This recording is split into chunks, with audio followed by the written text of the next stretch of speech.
Morning, it's about 9:20. It's Wednesday morning even now, and it's mid-March. I've just arrived at Vermuyden Lakes in Cambridgeshire. It's the first time I've been to the complex. I'm here for 24 hours with Brad, so we're going to go have a look at the lake, do a little bit of searching around, see what we can find, and then go see if we can catch some carp for you.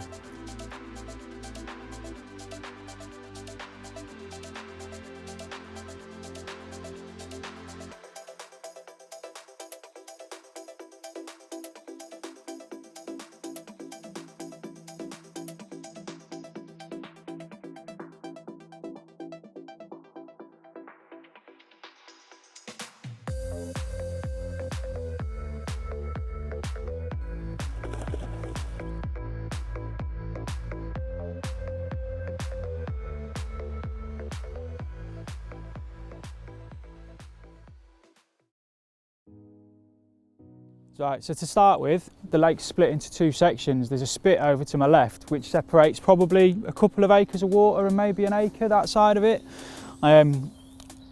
And the bigger section is the area that I'm interested in straight away, purely because there's less trees around it, so the sunlight's going to get through to it more. And obviously this time of year, when we're looking at trying to get warmth into the water to get the fish more active, that's the area that's going to receive more of the sun. So that's the area I'm going to start looking for. I'm going to look to see if there's any fish showing, obviously, and then I'll have a look around and see if there's any fish in the edge or any signs of any clouding up or any fizzing, and then take it from there.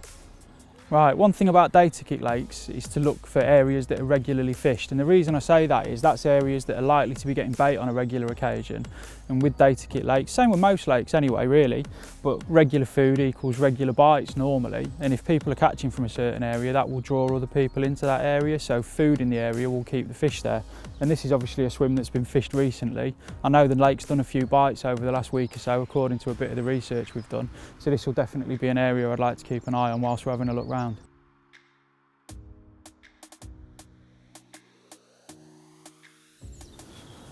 One thing I do see quite a lot of on the different lakes that I'm fortunate enough to get to fish during the course of a year, and it still amazes me to this day, is people looking around without polarised glasses on.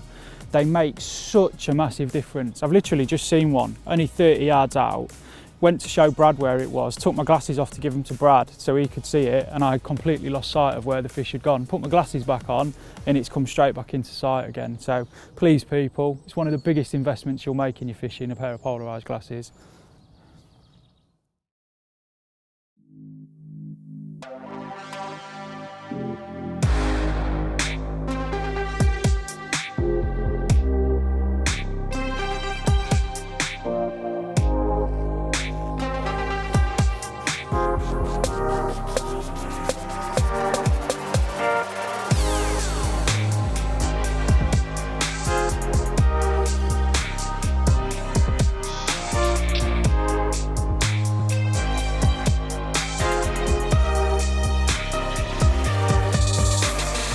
Right, we've had the rods out probably 15-20 minutes. At the minute I've got them on little 360 rigs, one on a yellow pop-up, one on an orange, and little mesh bags that have been dumped in glug before they've been cast out.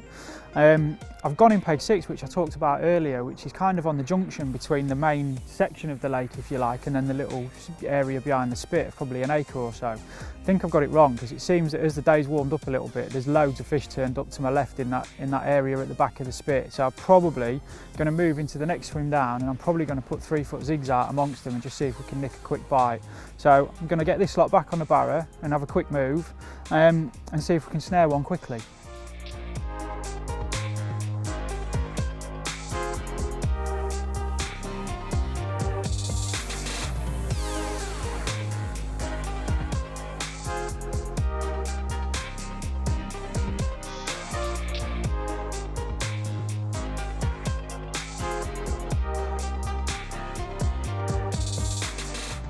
Right, seeing as we've just done a quick move, just to try and capitalise on an opportunity of these fish that we've seen, I've not brought any gear around other than my rods and the landing net, hence why the rods are on the floor. I've got the line nice and tight still, seeing as we're zig fishing, and I'm just keeping an eye on those rod tips just to keep a look out for any bangs or any pulls or see if the line slackens off. On the first cast, 2 fish did spook, so hopefully we've got them out quiet enough and we'll make the most of the opportunity.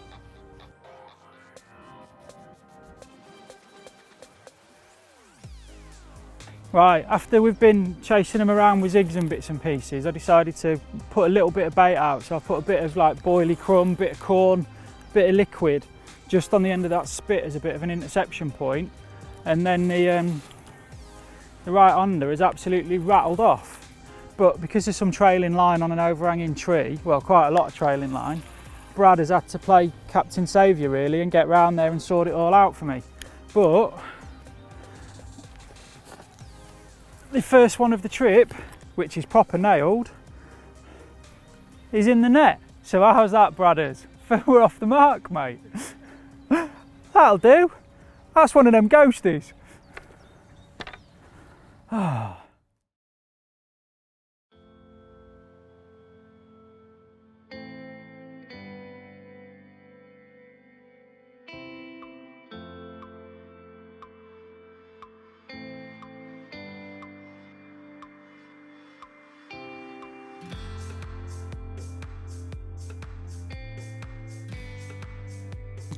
Well, here we go. Here's my first Vermeulen Lake carp. Me and Brad arrived at sort of 8:30ish this morning, something like that. First time we've both been to the lake, so we've had a good look round. Spent a bit of time chasing them around with single hook baits, tried zigs, even tried a bit of bread on the top because it's a lovely March day. It's really warm actually. Decided to put a bit of bait out on a couple of spots off the end of the spit that I've mentioned a couple of times. Bit of crumb boilie, bit of corn, bit of liquid, and then fished yellow pop-ups over the top on 360 rigs. And this stunning little creature's ripped off of one of the hook baits after about 20 minutes or so. There's still fish in the area, so I'm going to get this sorted, get it back, and then I'll show you the rig and the bits and pieces we've used.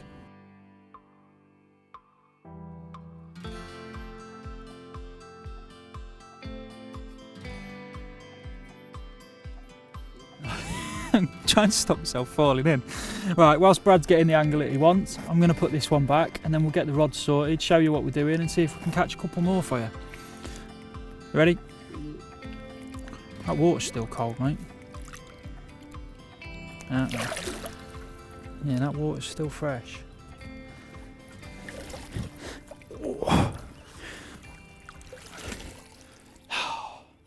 Pressure's off. Right, I'm just going to go through how I tie the 360 rig for you, just to show you how it's done. It's nice and simple and it is easy to tie, and it's a few basic component parts.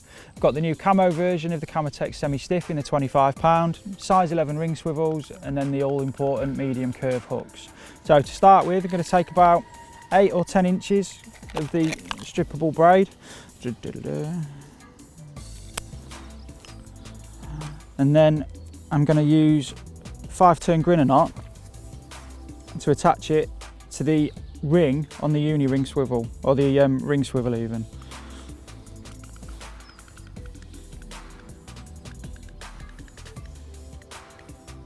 As with any knot, make sure you moisten it down, and because it's a coated braid, don't pull it to strangle it. Make sure you push the knot down gently till it pushes up against the metal of the swivel before pulling it down tight, and then that way you won't cause any issues with any of the coating or strangle anything. Trim that end down. On the other end, tungsten anti-tangle sleeve. Gets threaded on, and then set the hook link at the length you want, and then it's just a normal figure of 8 loop knot.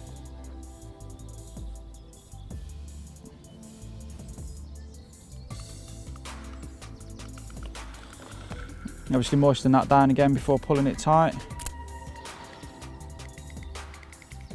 There we go. And that's the boom section of the hook link done.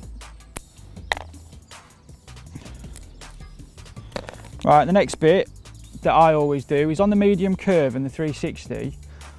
Some people have issues of eyes getting caught in landing net mesh. So to avoid that, all I do is take a section of shrink tube, put it over just the eye of the hook, where my fingers were this morning. Trim it to size and then just melt it down with a lighter and just trim off the tag end so that the eye ends up sealed. And then through the eye of the ring swivel, thread the hook onto the rig like so. The last 2 bits, or the last couple of bits even. First off is a transkhaki hook bead.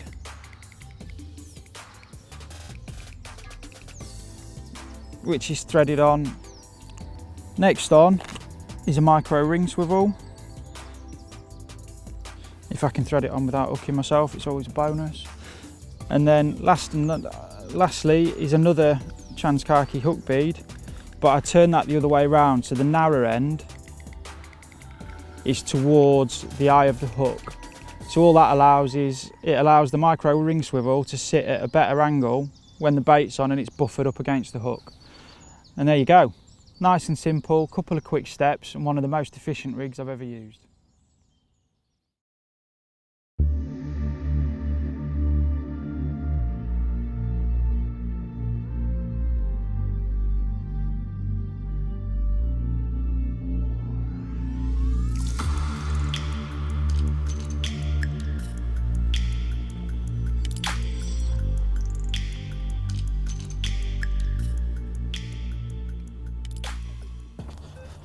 Come on.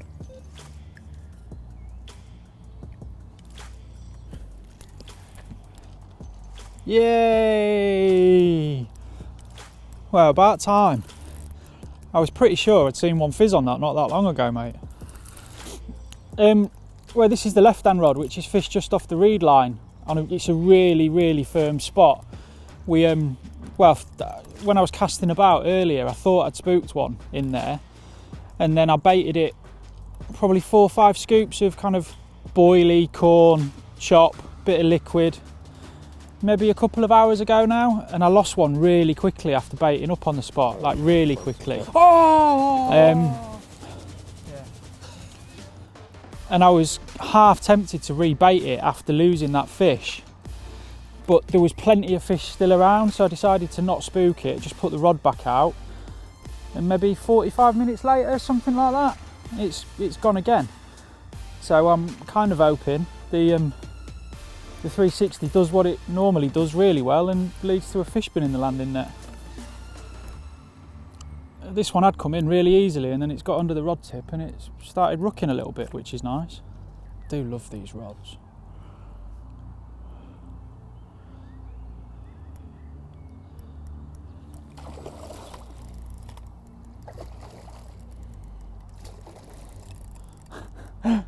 Come on.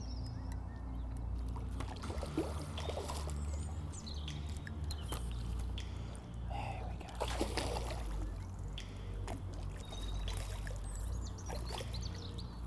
go. Yeah.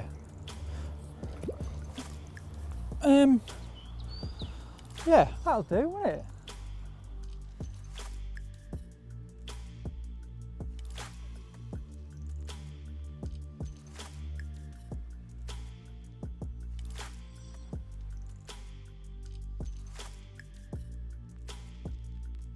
Alright, and here's the result.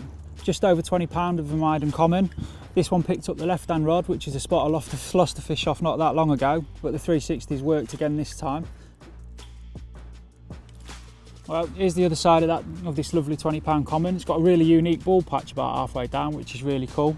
It's obviously quite an old fish. It's got a few scars and a few battle wounds and bits and pieces, but she fought well enough, so we'll get her back.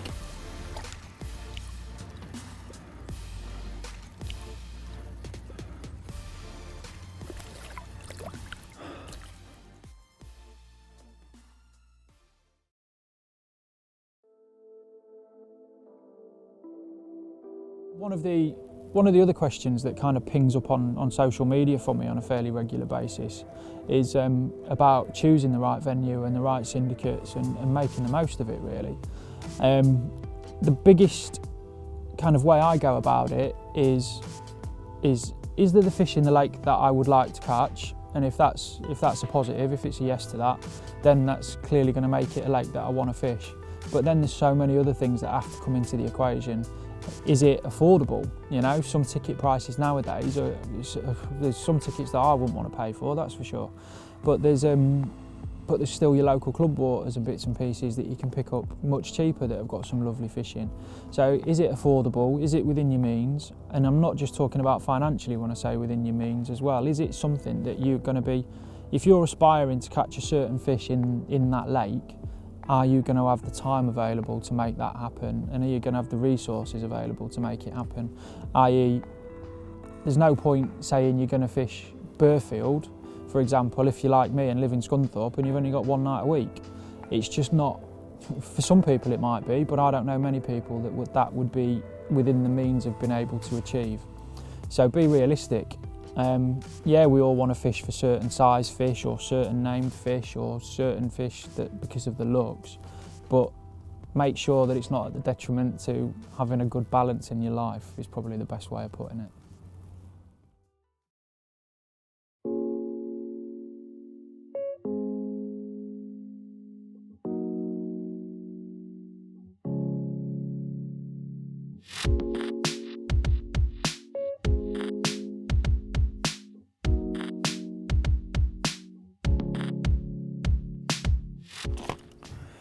Right, we've got to the kind of cut-off point that we'd given ourselves to see if we could get another bite on the bottom, and it's not happened. And the fish have turned up, or a good number of fish have turned up in a completely different area of the lake to where they were yesterday. It's lovely and sunny, and in that corner it's kind of sheltered from the wind, which has got a little bit of an edge to it, and they're all within, well, there's a good number of fish within a foot or so of the surface. So I'm just tying up a couple of quick zigs. So when I bring these bottom rods in, I'm going to go down there with 2 rods on zigs that I've estimated the depth of, because I don't want to put leads amongst the fish and stuff until I've actually got baits there. And we're going to go give it a whirl for half hour and see if we can get a quick bite on the zigs again. Just obviously tying them up at the minute, and I'm using the new Trans-Khaki version of the Zig and Floater hook link. I use the 12 pound pretty much all the time, and this new Trans-Khaki colour is the absolute nuts. It's going to blend in incredibly well. It's just one of those edges, it's just going to be so subtle and non-blatant that it's incredible. Right, just heading to this corner where we've seen these fish.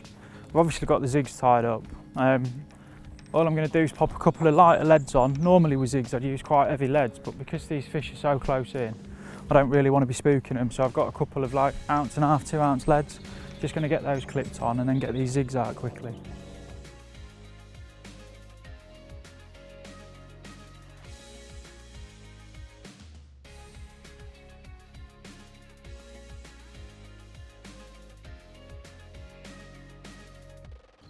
Right, we've given it a good hour on the zigs now, a couple of rechucks as well. There's been plenty of fish in the area, probably mainly a foot or so below the surface. I think they're just enjoying the kind of the warmth of these nice warm early spring days. So I think that's about it. Oh, as if by magic another one shows.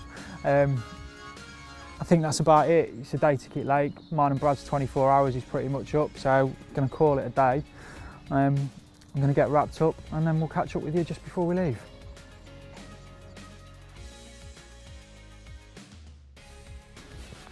Right, worst bit of the trip, the barrow back to the van.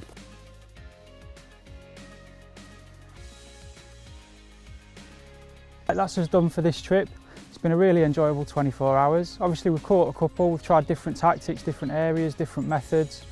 I think because we've had some kind of really warm daytime temperatures for the time of year, the fish have just been enjoying that in the upper layers, hence why the zigs haven't worked really. But it's something I'd definitely consider again. And even for me, I always try and learn something on every trip, and that's definitely start putting the floater gear back in the motor for next time.